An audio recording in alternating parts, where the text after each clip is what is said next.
जी, अंता उपचुनाव करना, उसके बारे में बात करेंगे। अंता उपचुनाव के लिए नामांकन का आखिरी दिन है आज। 27 अक्टूबर तक का नाम वापस ले सकेंगे प्रत्याशी और 11 नवंबर को उपचुनाव के लिए मतदान होगा। 14 नवंबर को चुनाव के परिणाम आएंगे। अब तक करीब 12 प्रत्याशियों ने जो है नामांकन भर दिया है और बीजेपी, कांग्रेस और निर्दलीय उम्मीदवारों के बीच ये मुकाबला देखने को मिल रहा है। तो अंता उपचुनाव के लिए नामांकन का आखिरी दिन है।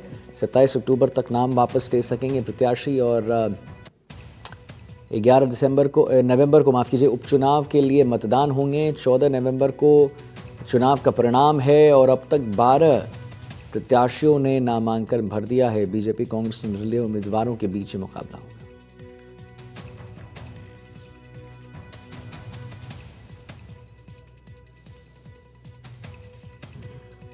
तो अंता उपचुनाव के लिए नामांकन का आखिरी दिन, 27 अक्टूबर तक नाम वापस ले सकेंगे प्रत्याशी, जैसा हमने आपको बताया है। और यहाँ पर 11 नवंबर को उपचुनाव का आखिरी दिन है। 14 नवंबर को चुनाव के परिणाम आएंगे और अब तक करीब 12 प्रत्याशियों ने नामांकन भर दिया है। अंता की जंग है इस बार, त्रिकोणीय मुकाबला यहाँ देखने को मिला और नरेश मीणा की एंट्री के बाद जो है यहाँ पर चीज़ें और थोड़ी कांग्रेस और बीजेपी के लिए मुश्किल जो है का वो जो दौर है, मुश्किलों का दौर है, वो बढ़ गया, क्योंकि कहीं ना कहीं नरेश मीणा जो हैं एक चर्चित नेता के रूप में वहाँ पर उभर रहे हैं। मीणा समाज के लोग वहाँ ज़्यादा हैं। तो अब देखना होगा कि यहाँ पर क्या होता है। बहरहाल आपको हम दिखा रहे हैं तस्वीर।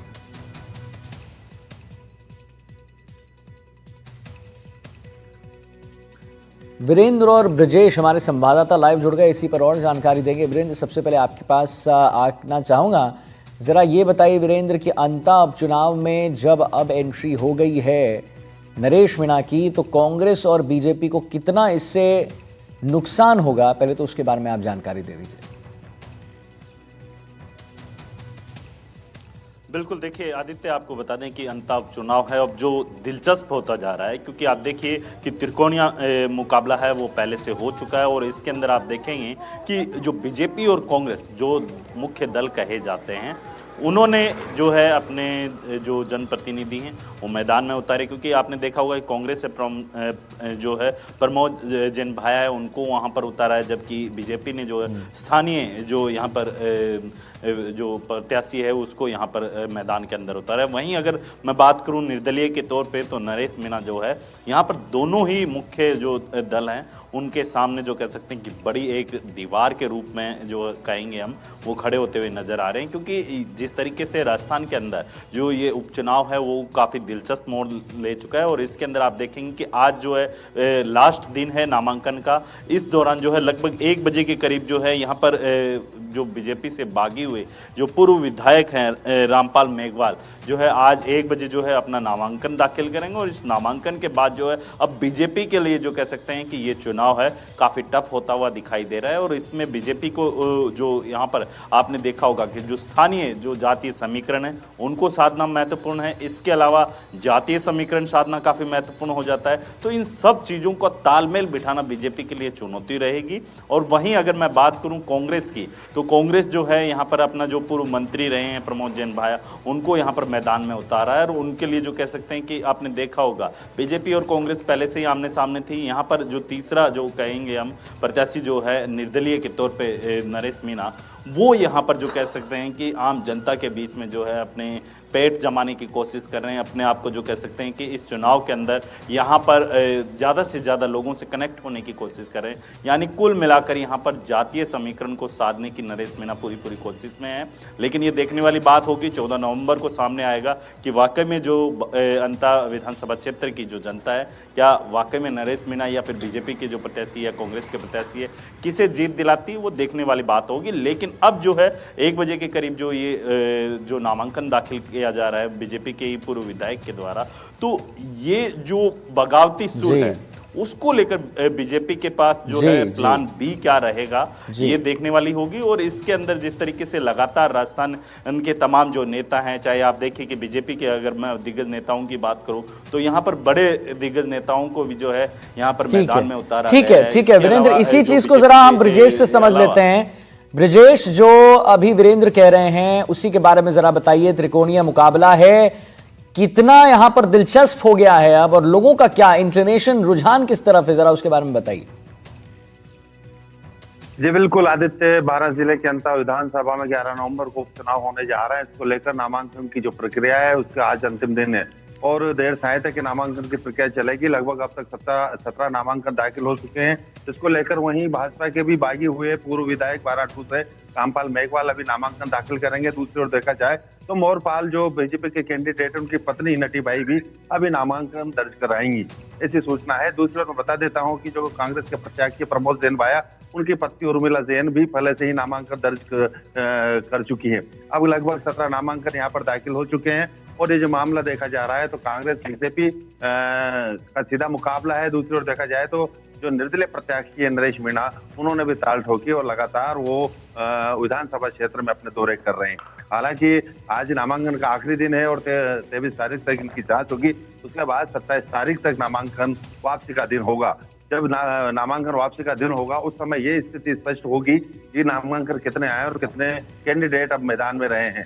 हालांकि जो चुनाव अब रोचक होता जा रहा है और लगातार नामांकन की जो प्रक्रिया थी वो चल रही थी, लेकिन आज अंतिम दिन है और वो समाप्त हो जाएगी। चलिए ठीक है, बहुत बहुत धन्यवाद करेंगे आपका ब्रजेश, और वीरेंद्र का भी बहुत बहुत धन्यवाद। महत्वपूर्ण जानकारी आप लोगों ने दी। अब देखिए, कोटा में कफ सिरप से महिला की मौत मामले में ड्रग्स कंट्रोल विभाग ने त्रिनेत्र मेडिकल स्टोर पर कार्रवाई की है। ड्रग्स कंट्रोल विभाग ने 500 से ज्यादा दवाइयां की बोतल जब्त की है। साथ ही मौके से सैंपल लेकर जांच के लिए भेज दिया है। उधर घटना से परिवार में मातम का माहौल है। परिजनों का आरोप है कि खांसी का सिरप पीने के साथ ही सेहत तेजी से बिगड़ गई। कुछ देर बाद मुंह से झाग निकलने लगा। हमारे संवाददाता ने परिजनों और चश्मदीदों से बात की है।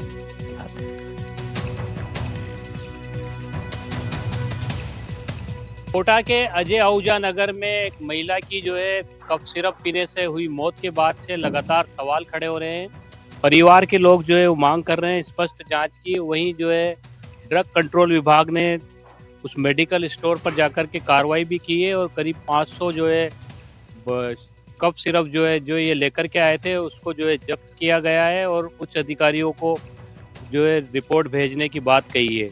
इस वक्त हम घर पर ही है। घर पर गमगीन माहौल है क्योंकि दीपावली का मौका था और उनकी माँ जो है सफाई कर रही थी। इस दौरान ही उनकी तबीयत बिगड़ी और जब फांसी की दवा उन्होंने पी तो उसके बाद में वो लगातार उनकी तबीयत बिगड़ती चली गई। तो परिवार के लोग अस्पताल लेकर पहुंचे, लेकिन वहां पर उनकी इलाज के दौरान मौत हो गई। मेरे साथ उनके परिवार के लोग हैं। जी, क्या हुआ था उस दिन यूँ आता साहब, घर पे सफाई करी थी मम्मी ने, फिर उसके बाद उसको खांसी जुकाम ज़्यादा हो रही थी। तो डस्ट से हुई हुई किसी से हुई खांसी जुकाम ज़्यादा होने के कारण वो मेडिकल में गई।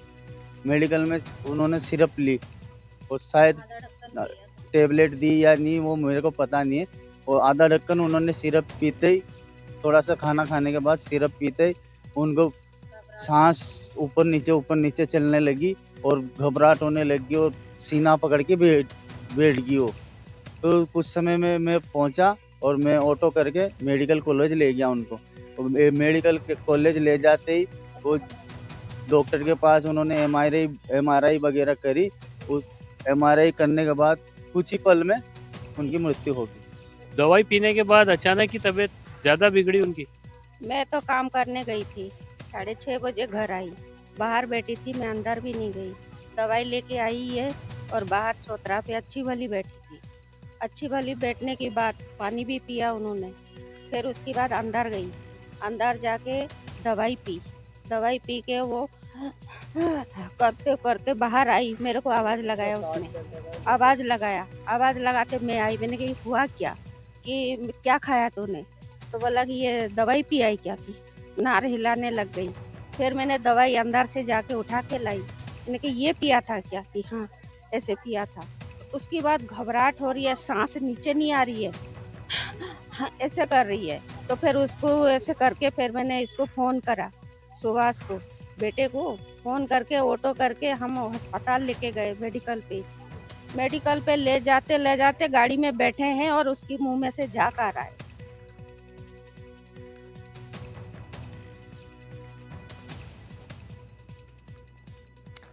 तो कोटा में कफ सिरप से मौत मामले में ड्रग्स कंट्रोल विभाग ने कार्रवाई की है और इस दौरान अधिकारी मीडिया से बात करने से कतराते दिखे।